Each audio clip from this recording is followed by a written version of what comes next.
Tədbirdə iştirak edən milli komandanın baş məşqçisi Bert Fox da mətbuat nümayəndələrinin suallarını cavablandırdı. Alman mütəxəssisin açıqlamaları arasında legioner limiti ilə bağlı olan hissə daha çox maraq doğurdu. Fox inkişaf istəyiriksə klublarda yerli futbolçulara güvəncin artması lazımdır dedi.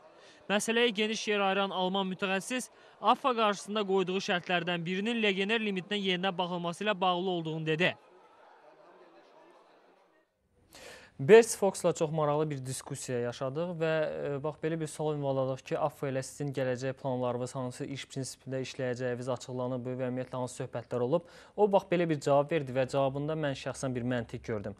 Deyir ki, mən anlayıram, siz deyirsiniz ki, hər həftə sonu mən gəlim Azərbaycana və oyunları izləyim, amma siz də mənə bir cavab verin. Əgər Azərbaycanın aparıcı klublarında Azərbaycanlı futbolçular barmaqla sayılacaq qədər çıxış eləyirlərsə, mən gəlim kimə və nəyə baxım? Və növbəti sualımız ünvanlandı ki, onda siz demək istəyirsiniz ki, legioner limitinin siz azalmasının tərəfdarsınız. Dedi, bəli və mən bununla bağlı artıq sizə tam konkret deməyəcəm, amma mənim AFFA qarşısında qoyduğum şərtlər arasında bu da var. Eyni zamanda klublara da səsləndi ki, yerli futbolçular daha çox oynamalıdır ki, heç olmasa millinin gələcəkdə uğurlu çıxış etməsi üçün cüzi şanslar varsa da onlardan istifadə edə bilər. Mən açıq, yəni bu hesab orada hesab səhvimizdə 1-1 yoxsa 1-0 olanda Mpenza meydana daxil olanda sadəcə mənim fikrimcə orada Mpenza'nın meydana daxil, mən Bahadur meydanda qalmalıdır. Çünki Mpenza meydana daxil oldu. Yəni biz bilirik bu futbolçu hazırdır. Mən yəni öz fikirlərimi deyirəm. Şəxs kimsə razılaşmaya bilər. Yəni Mpenza həmin oyunda Neftçiyə fayda vermədi. Mən də səninlə razıyam ki, Mpenza fayda vermədi. Ümumiyyətlə Mpenza meydana daxil olmasının tərəfdarlarından olmayan insanlardan biri mənəm, əleyhinə olan insanım. Amma bir şey var. Bahadur Nasimovla mən ötən gün danışdım, fikirlərini öyrəndim. Bahadur belə bir fikir bildirdi ki, penaltıdan sonra mən sanki meydana psixoloji cəhətdən dayandım. Hiss edirdim artıq oyunum getmir. O an beynimdən çıxmırdı. Düşündüm ki, komandanı pis vəziyyətdə qoydum. Yəni Bahadur özünün meydandan çıxarılmasından müsbət fikir kimi bildirdi ki, yəni mən oynaya bilmirdim. Ola bilər. Mən çünki yəni bilirəm. Amma Mpenza qətiyyən razıyam ki, yəni bu adam həqiqətən nə futbol oynayırdı. Fayda vermədi. Yəni belə deyilə bir Neftçi nəfər oynayırdı. Bəlkə də Fərid Quliyev daha tez buraxmaq olardı.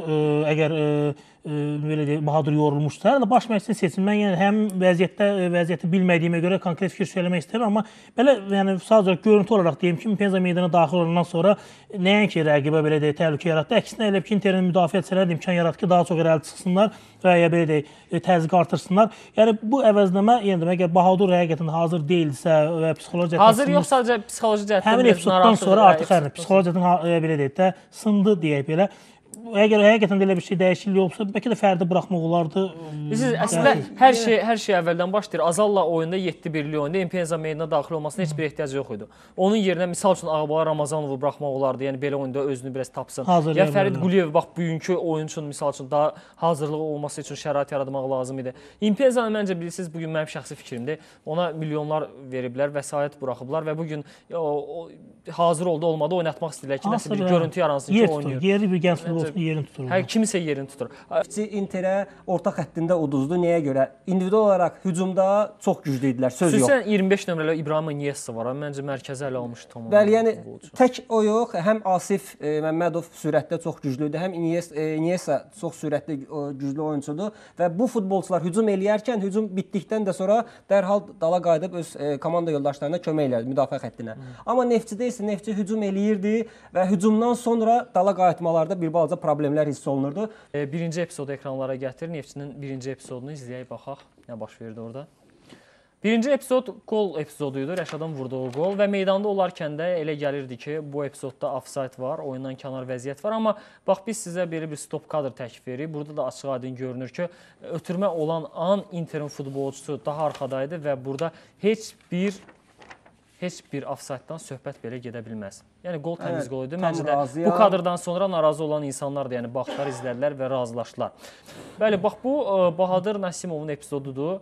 İlk növbədə istəyərdim deyək penalti var idi ya yox idi? Sözsüz yəni bu penalti. Anar sən də razısan ki, penalti var idi. Bax burada belə bir sual var. İddia olunur ki, bu epizodda Lomaya qırmızı vərəq almalı idi. Buna necədir münasibətiniz? Şəxsən mənim fikrimə görə top qaydalarda da belə bir şey var ki, topu kənara, qapıdan kənara əgər hücumçu atırsa, bu artıq qırmızı vərəqə verilməməlidir. Əgər qapıya doğru atılırsa top, bu qırmızı vərəqə ilə cəzalanır. Düşünürəm ki, bu epizodda Elçin Məmmədov düzgün qərar verib sarı vərəqə ilə cəzalandırır. Yəni Elçin Məmmədov bu epizodda haqqlı qərar çıxarıb. Meydandan qovur çıxadacaq, düzdürmü? Bu epizod Baçana çıxadacaq, yaxınlaşır Elçin Məmmədova jest göstərir, yəni əl çalır. Qaydalarda nə deyilir? Burada ən azından sarı vərəqə olmalı idi. Yəni bu hakimi lağa qoymaq kimi sayılır və bu sarı vərəqə ilə cəzalandırılır. Əvvəllər yəni buna belə bir cəza yox idi. Son dövrdə bu cəzanı tətbiq ediblər. Oyunçuların hakimə əl çalmağı sarı vərəqə ilə cəzalandırılır. Bu həmin Çıxadacının meydandan qovulduğu andır və burada oyun dayanır sanki. Bilmirəm, indi futbolçular eşidirlər, bunu eşitmirlər. Burada bir zərbə var futbolçuya. Aha, bu vəziyyətdə həmin hadisələr bu hadisədən sonra baş verir. Çıxadacı bu hadisəni görür və meydana girir, hakimə iradını bildirir və ondan sonra bu hadisələr baş verir. Düzü mənim diqqətimdən qaçdı. Sarı vərəqə veribmi bu epizodda? Bu epizodda sarı vərəqə verir, cəzalandırılır. Amma yəni Rəşada bir böyük kimi tövsiyəm odur ki, yəni milli komandanın üzvü deyəndə ona kandidatdır, namizəddir. Yəni belə hərəkətlərə yol vermək, əsəblərini cilovlamaq lazımdır. Yəni hər halda burada qırmızı vərəqə də verə bilərlər bu futbolçuya. Anar sənin Aslında icazə ver, mən sənə razılaşmıram. Buyurun. Burada yəni bax Neftçi izləyir bizi. Hamısı salamlayıram, hörmətimiz var. Prezidentdən tutmuş adi bir inzibatçısına kimi. Amma gəlin obyektiv danışanda bir-birimizdən incinməyək də. Futbol qaydaları nə göstərir? Yəni futbolçunu bilərəkdən zərbə və yaxud ona cəhət qırmızı vərəqədir. Bax Rəşada da böyük hörmətimiz var. Dəfələrlə də bax Lənkəranın oyunda da oldu. Rəqbi ürəkdən şirlə vurdu. 5 oyun cəzalandılar. Yəni Rəşad gərək bilirsiniz, hamıya örnək olmalıdır. Yəni bu artıq Rəşad 16-17 yaşında uşaq deyil ki, biz onu bağışlayaq. Yəni birinci əsəblərini cilovlamalıdır. Komanda udar da, uduzar da. Mən də baş verəcəm. 2-1 məğlubdur komanda. Hesabda geridən üstün olduğu vaxtda gəlib geri düşüb. Futbolçu əsəblərini cilovlamalıdır. Konkret bir epizodda baxırıq. Yəni Interin futbolçu korpus qoyur, topu bağlayır və Rəşadın topla heç bir təması yoxdur. Rəqbi arxadan təpi ilə vurur. Yəni bu da rəqbi topsuz yerə vurduğuna görə yəni xətt hakimdə qeyd alır. Məncə yəni qırmızı vərəqə hakim verməli idi. Yəni heç kim xahiş edirəm inciməsin məndən. Yəni də obyektiv olsaq, baxın bu qırmızı vərəqədir çünki heç bir topa təmas yox, birbaşa rəqibin ayağına zərbədir. Yəni bu da mənim fikrimdir. Burada qəti şəkildə yəni bilərəkdən oyunçunun ayağına vurmaq tam demək olmur çünki yəni futbolçu mən topa da vurmaq istirdim, sadəcə olaraq biraz uzaq oldu deyə bilər. Yəni ona görə Aslan axı qardaşki obyektiv olaq da. Axı bu topa necə vura bilər? Axı top korpusla bağlayıb. Yəni top hardadır görür? Futbolçunun top tamam korpusla bağlayıb. Burada topla heç əlaqə yox. 1 metr məsafə var. Necə topu vura bilər?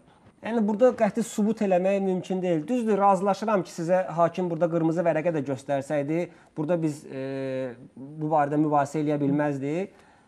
Amma sənə razıyam ki, Rəşada yaraşmır artıq. Yəni Rəşad eləməməli belə şeylər. Hər halda Rəşad Neftçinin liderlərindən biridir və onun olmadığı halda komandada görsənir olmamağı.